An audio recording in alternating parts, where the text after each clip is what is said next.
Assalamualaikum warahmatullahi wabarakatuh. Alhamdulillah wa syukran lillah, salatan wa salaman daiman alaka ya Rasulullah. Alhamdulillah, kita sudah sampai pada sesi terakhir.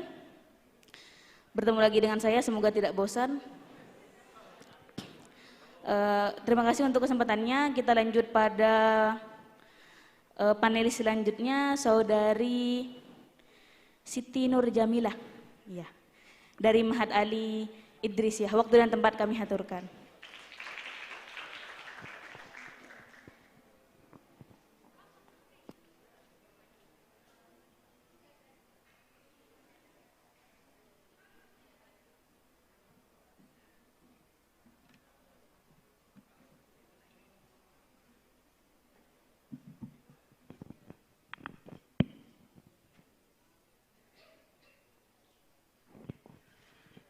Bismillahirrahmanirrahim. Assalamualaikum warahmatullahi wabarakatuh. Alhamdulillah yahda wassalatu wassalamu ala nabiyya ba'dah. Wassalatu wassalamu ala ba'dah murabbi yuhina wa rsyidina syal akbar Muhammadur Rahman radhiyallahu anda matsbarakatuh wa ta'ala umruh ang tunawira qulubana binuri ma'rifatik wa tuharika qulubana binari syika ya rahman rahimin. Kepada seluruh mahasantri se-Indonesia yang saya banggakan dan kepada moderator yang telah memberikan saya waktu, saya ucapkan terima kasih, dan kepada para juri yang saya hormati. Baik, perkenalkan, nama saya Siti Nur Jamilah, saya berasal dari Ma'had Ali Idrisiyah Tasikmalaya di Jawa Barat. Dan pada kesempatan kali ini saya akan membahas sebuah tema yang berjudul kenikmatan ibadah di bawah bimbingan seorang ulama.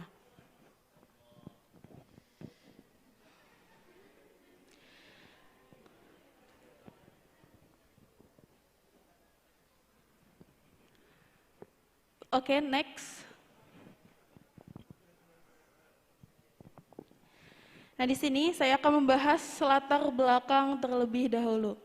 Nah, latar belakang di sini saya akan membahas tentang pengertian ulama serta tugas dan kriteria ulama seperti apakah yang harus dicari dan ditaati. Sebagaimana yang kita ketahui bahwasannya al-ulama'u warasatul anbiya, bahwasannya seorang ulama adalah pewaris para nabi.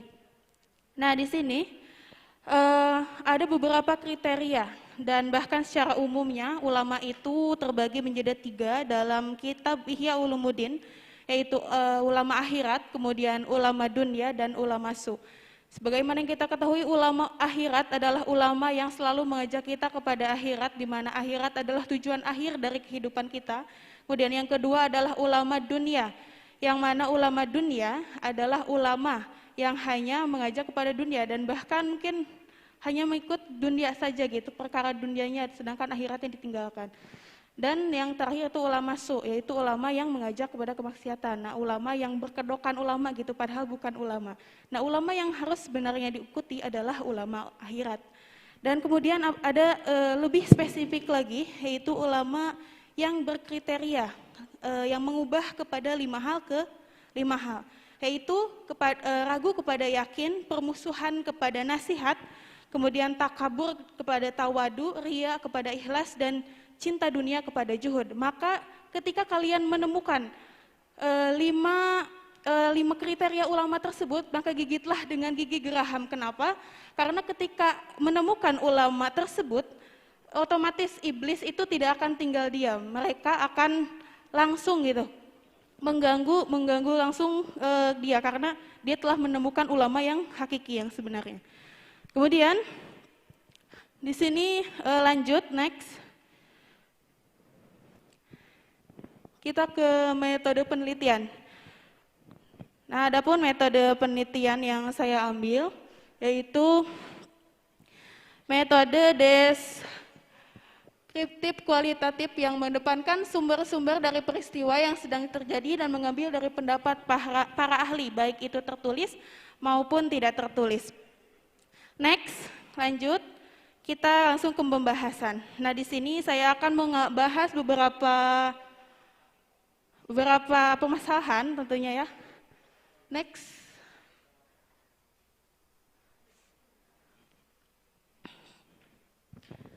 Oke, di sini bahasan pertama yaitu kondisi batin mayoritas umat manusia.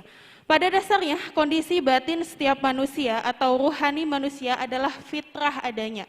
Karena sebagaimana disebutkan dalam sebuah hadis, kullu mauludin yuladu ala fitrah. Sungguhnya setiap anak atau setiap manusia yang lahir ke dunia itu dalam keadaan fitrah. Namun yang mengubahnya siapa? Yang mengubahnya itu orang tuanya. Baik itu Islam, Majusi, atau misalkan Nasrani dan sebagainya. Dan adapun orang yang lahir setelah dia masuk Islam, itu pun sesuai dengan orang tuanya ahli agama atau sebaliknya. Seperti itu. Kemudian begitu mirisnya keadaan saat ini, umat manusia itu kondisi rohaninya sangat kurus, tidak terurus, kelaparan dan kehausan akan amal kebaikan. Nah, jadi mereka itu lebih menyibukkan diri tentang jasmaninya saja. Ketika mereka tidak bertemu dengan seorang ulama, maka apa yang terjadi? Semua umat akan kehilangan arah dan jalan tujuan yang sebenarnya. Kemudian yang kedua, misi iblis dalam menjerumuskan manusia. Nah, sebelum iblis menggoda dan menjerumuskan manusia ke dalam kenistaan dosa, sebetulnya iblis itu mendiamkan diri kita. Maksudnya itu kan kita punya nafsu ya. Nah, hawa nafsu itu kan ada yang harus tidak boleh diikuti. Nah, di sini iblis itu membiarkan kita supaya tadi ini orang bakal ngikutin hawa nafsunya enggak nih? Kalau misalnya dia ikut gitu hawa nafsunya, otomatis si iblis itu lega, jadi meringankan gitu. Ini mah nggak usah digoda gitu. Dia juga udah udah tertarik sama hawa nafsunya sendiri. Jadi si iblis itu sebenarnya nggak menggoda, tapi kebanyakan manusia menyalahkan iblis. Ini iblis atau setan gitu ganggu terus ibadah, padahal itu adalah hawa nafsu kita yang terus diikuti. Seperti itu. Selanjutnya, di sini ada 5 unsur yang Allah ciptakan bagi manusia. Sebagaimana ya secara umum bahwa manusia itu terbagi menjadi 2 unsur, yaitu ruhani dan jasmani dan rohani. Nah, namun di sini secara luasnya lagi ada ruh, jasad, akal, hati dan nafsu. Kemudian ruh itu adalah satu unsur di mana ruh ini sendiri ditiupkan langsung oleh Allah Subhanahu wa taala kepada manusia. Jadi kita itu kenapa kita ada sifat kasih sayang, kemudian pemberi, pemaaf itu sebagian dari akhlaknya Allah yang turun kepada kita karena kita adalah dari tiupan Allah Subhanahu wa taala. Kemudian jasad adalah suatu yang terlihat itu dohir kita, ini jasad kita. Dan ketika ruhani tadi merasa sakit atau misalnya kena mental lah sebagainya, kalau zaman sekarang kan ada gitu. Nah, jasad pun akan kena dampaknya. Jadi rohani sama jasad itu saling melengkapi. Kemudian akal adalah satu unsur yang Allah ciptakan untuk mengetahui mana yang baik dan mana yang buruk. Dan akal ini adalah satu unsur intelektual seorang manusia, di mana manusia ini adalah makhluk natik ya, makhluk yang berpikir.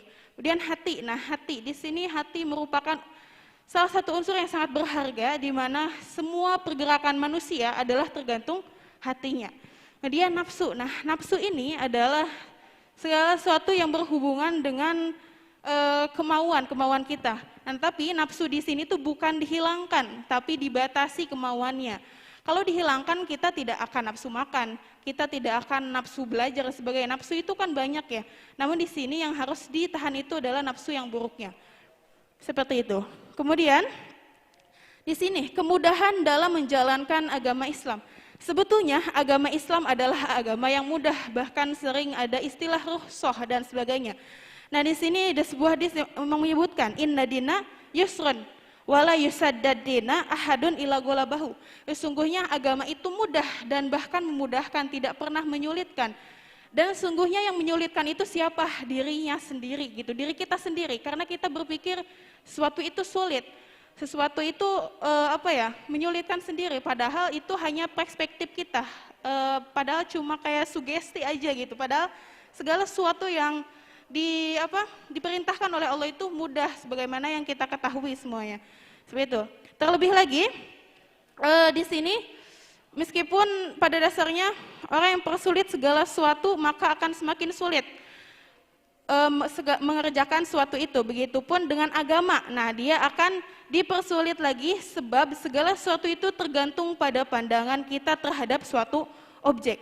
Terlebih lagi di sini Allah Subhanahu wa taala telah turunkan para khalifah-khalifah, para nabi dan rasul. Dan kalau jom sekarang adalah seorang ulama. Jadi tidak ada kata sulit dalam menjalankan agama tadi karena ada seorang ulama yang membimbing. Kalau kitanya mencari gitu, karena kewajiban mencari seorang ulama itu wajib walaupun dia bagian dari seorang pembesar ulama. Dan kesimpulannya, agama Islam adalah satu-satu agama yang Allah ridhoi, diturunkan ke muka bumi sebagai pelindung dan pembatas bagi pemeluknya. Walaupun banyak aturan di dalamnya, nah bagi orang yang benar-benar nyaman dan tentram menjalankannya memang benar. Tidak semua umat lulus menjalankannya karena kita di sini dijajah oleh iblis. Nah, di mana iblis ini salah satu tugasnya itu menggoda kita gitu, menjerumuskan kita ke dalam kenisaan dosa dan maksiat. Nah, akan tetapi di sini Allah turunkan kemudahan, di balik kesulitan ada kemudahan. Allah menurunkan atau hadirkan utusan-utusannya, yaitu para nabi dan para rasul, serta para ulama yang mewarisi risalah mereka. Dengan dihadirkannya ulama ini, hidup manusia akan terarah sesuai dengan kompas kehidupan yang hakiki. Ibadah bukan hanya sebatas menggugurkan kewajiban semata, umat manusia akan merasakan kenikmatan di dalamnya.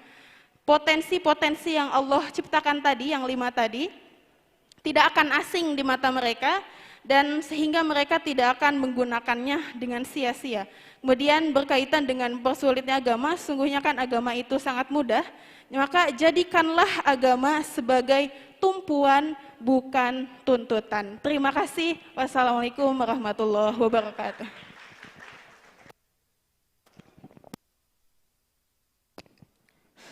Alhamdulillah. Jadi kami simpulkan sedikit dari yang telah disampaikan tadi. Ini sebenarnya pembahasan pembahasan berat ini. Kalau bahasa Maduranya saya tak duke ini, saya paham tak duke. Gak nyampe gitu, Mbak, gak nyampe mikir saya. Jadi di sini tadi membahas tentang kondisi batin manusia, ditilik secara jasmani dan rohani, juga tentang misi iblis ya untuk menjerumuskan kita dan sebagainya. Untuk lebih singkatnya lagi, kita lanjut pada sesi dialog, tanya jawab. Sebelumnya mohon maaf untuk tim IT, mungkin kalau ada pertanyaan dari streamers, jadi bisa disampaikan di sini agar bisa kita jawab juga. Soalnya ini kan streaming kan ya? Streaming bukan? Ya. Silakan seperti biasa satu penanya. Putri dulu ya, maaf. Silakan jenengan.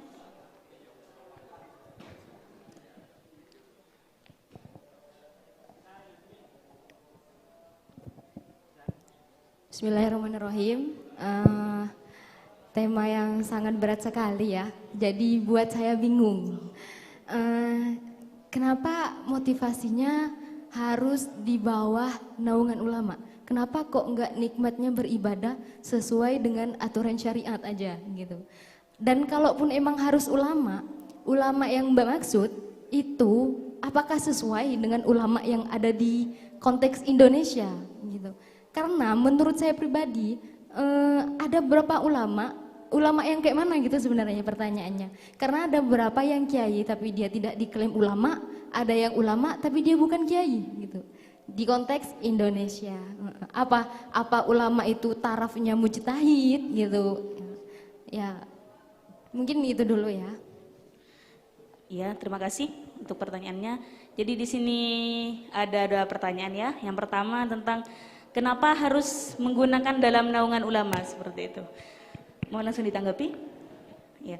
Kemudian yang kedua ada apa ulama yang dimaksud di dalam konteks ini sama seperti ulama yang sekarang gitu ya, yang di Indonesia maksudnya.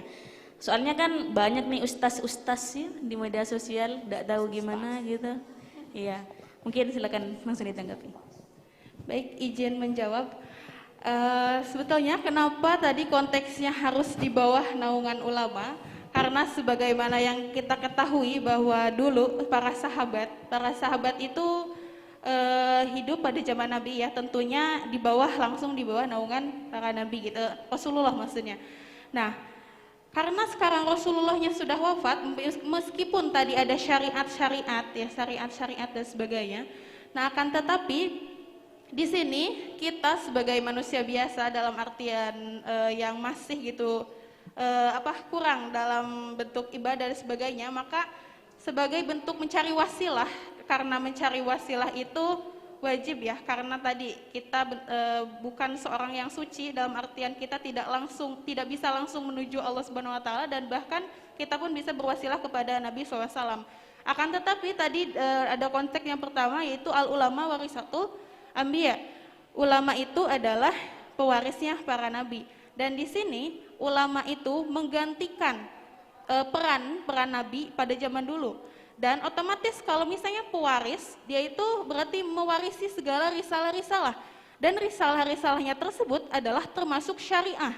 Nah, syariah tersebut kita tadi kan kalau misalnya di bawah bimbingan di bawah syariah itu tidak hanya semerta-merta syariah, pasti harus ada ulamanya. Seperti itu mungkin pertanyaan yang pertama. Kemudian yang kedua itu tadi,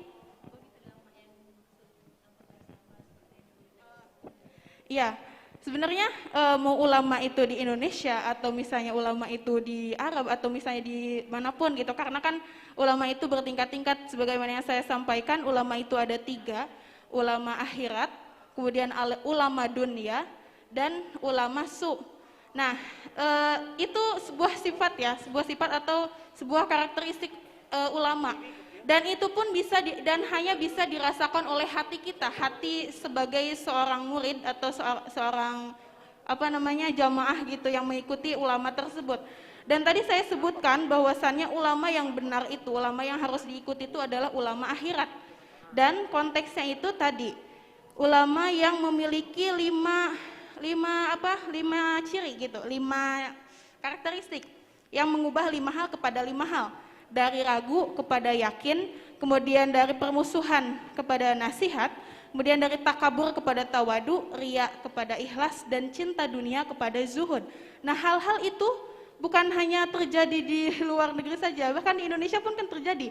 Kayak maksudnya kalau misalnya dikontekskan seperti itu, sifat-sifat kayak riya, cinta dunia, hubud dunia gitu, hedonisme, takabur, kemudian permusuhan, kemudian ragu. Nah, itu kan sifat-sifat yang dirasakan oleh umat gitu karena menjalankan sebuah agama tersebut. Nah, disitulah ulama itu fungsinya mengubah hal itu kepada hal yang telah saya sebutkan tadi. Mungkin seperti itu. Mungkin silahkan ada yang menambahkan. Terima kasih. Jadi tadi untuk jawabannya, jadi seperti yang kita pahami, maksudnya kenapa harus dalam naungan ulama, bahwasanya sebagai bentuk mencari wasilah, ya, biar gak kesasar.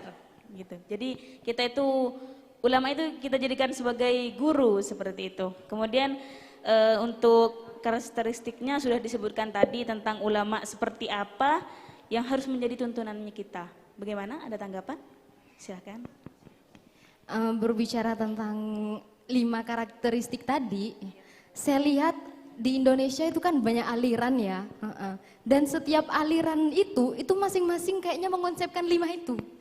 Jadi kan beberapa orang yang awam itu sampai bingung mau gimana, karena semua merasa yakin gitu, semua juga merasa tawadu dengan aliran ini, dan bahkan pada dasarnya bisa jadi aliran itu sesat gitu. Jadi peran kayak Wahabi itu bisa jadi aliran yang sangat top markotop ya untuk orang awam gitu. Iya, jadi sebenarnya ini kan konteksnya pakai hati. Jadi kita pahamnya juga harus pakai hati seperti itu ya. Jadi sekarang intelektualnya kita pakai hati. Jadi maksud di sini kami tanggapi sebentar tentang karakteristik yang telah disebutkan tadi. Itu kan sebuah bentuk doni, maksudnya batini ya. Tidak bisa tampak dan tidak bisa kita justifikasi. Tidak bisa diidentifikasi secara langsung, bukan seperti itu? Ya. Jadi yang dari tanggapan tadi, mungkin bagaimana pendapat teman tentang ada kan aliran yang banyak seperti itu, menentukannya apakah ini benar-benar harus bisa menjadi tuntunannya kita, seperti itu.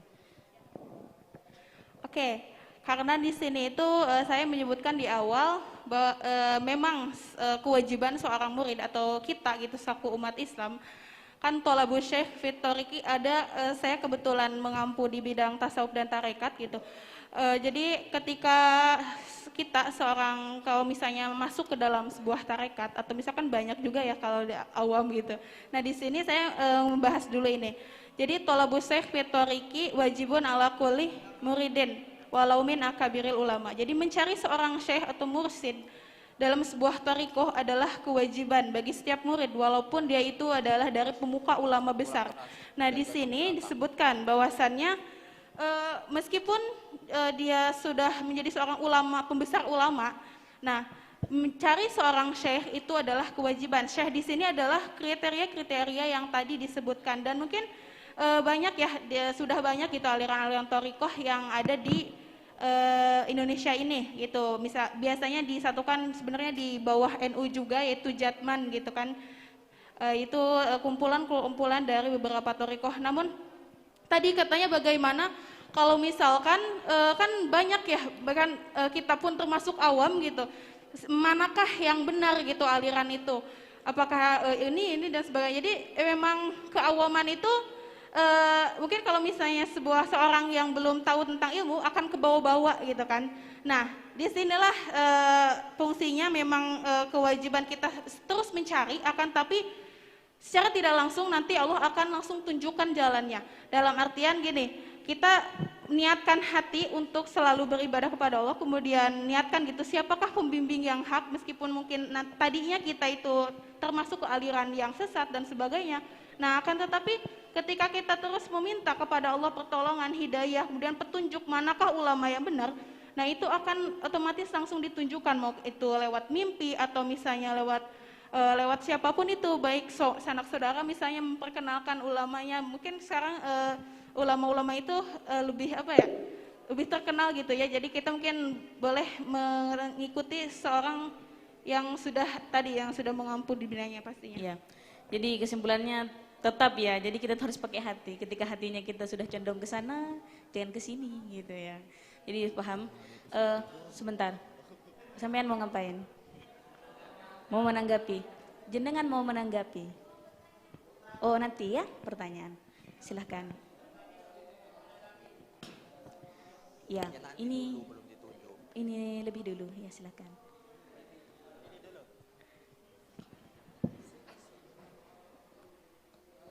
Sampean menanggapi kan? Menanggapi kan? Ini pertanyaan baru apa nanggapi? Tadi ini bilang mau menanggapi yang di sini. Oh, iya. mau menanggapi. Jenengan mau nanya apa menanggapi? Saya tidak buka pertanyaan masih. Oke. Mau nanya siapa?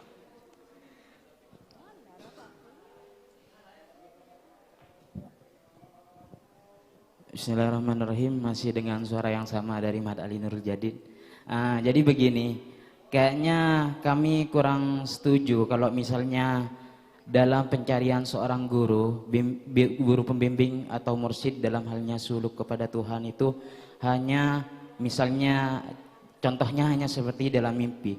Soalnya kita perlu bedakan mana pembimbing kita dalam hal duniawi dan ukhrawi seperti itu. Karena Imam Ghazali sendiri dalam Turuqi Ma'rifati Uyubin Nafsi di dalam Ihya-nya, cara-cara mengetahui aib diri itu harus memiliki guru yang basirah, yang bisa kasaf, yang mukasafah, yang bisa tahu apa aibnya seorang muridnya seperti itu. Beda halnya dengan ulama yang membimbing kita dalam permasalahan-permasalahan syariat. Ini syariat kan di bawahnya thariqah secara susunan yang kami tahu seperti itu. Maka Imam Ghazali tidak terlalu ketat. Bahkan batasan orang dikatakan ahlul ilmi itu dia mengetahui mas'alatan wahidatan, tahu satu permasalahan ilmu sudah dianggap ahlul ilmi, sehingga layak untuk mengajak orang lain untuk dalam hal ibadah seperti itu. Perlu dibedakan kayaknya dalam permasalahan tasawuf dengan syariat, sehingga kalau diglobalkan ini kami tidak setuju. Bisa saja orang yang bisa membimbing secara batin belum tentu bisa membimbing secara dohir, karena banyak kami temukan orang yang hanya berpaku kepada zikir, bimbingan secara batinnya memang enak, tapi secara dohir dalam praktik-praktik muamalah, ibadah dan ilmu-ilmu fikih yang lebih luas kurang mendalami. Namun di sisi lain ada juga ulama yang dalam hal fikihnya ngena sekali dalam muamalah dan semacamnya. Tapi ketika ditanyakan terkait tasawuf atau ilmu batin, mereka tidak tahu seperti itu. Mungkin itu hanya. Jadi ada tanggapan mungkin juga masukannya ya tentang bahwasannya tentang ini mungkin lebih dispesifikasi lagi bahwasannya ini nih ulama uhrawiyah tentang masalah syariat dan masalah akhirat yang seperti itu, apa itu bahasanya, tasawufiyahnya mungkin jadi lebih dibedakan biar lebih jelas mungkin ya. Mungkin sekian dari kami. Mohon maaf yang putra pertanyaannya bisa lanjut di panelis yang pertama, yang kedua maksud kami. Terima kasih untuk waktunya. Oke, baik, terima kasih atas segala perhatiannya saya ucapkan. Kemudian apabila ada salah kata, Kak saya masih belajar, sama-sama belajar kita di sini. Terima kasih. Wabillahi taufiq wal hidayah. Wassalamualaikum warahmatullahi wabarakatuh.